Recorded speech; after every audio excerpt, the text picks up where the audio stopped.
Hey guys, if you're watching this video, you're interested in UV light as far as water treatment goes, what we're doing today is installing a 16 gallon a minute UV light system. The housing we already have mounted right there on the frame.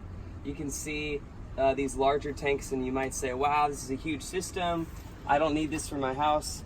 You're right, you don't. This is for a warehouse facility with a lot of water consumption, but the UV light though, 16 gallons a minute will eliminate all contaminants that maybe chlorine kills, but doesn't kill with enough contact time, which is actually what this retention tank is for.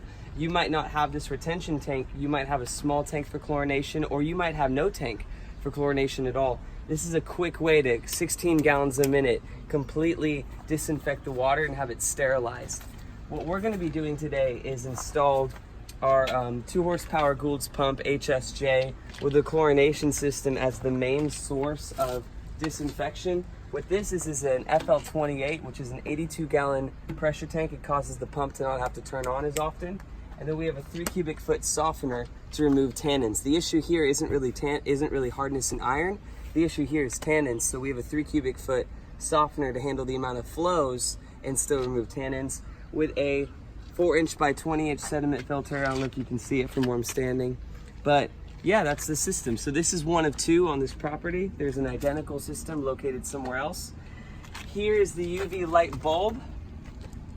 So whenever you're installing this or changing it, be very careful to not touch the glass as much as possible. And this is the casing. We're about to load it into the UV housing.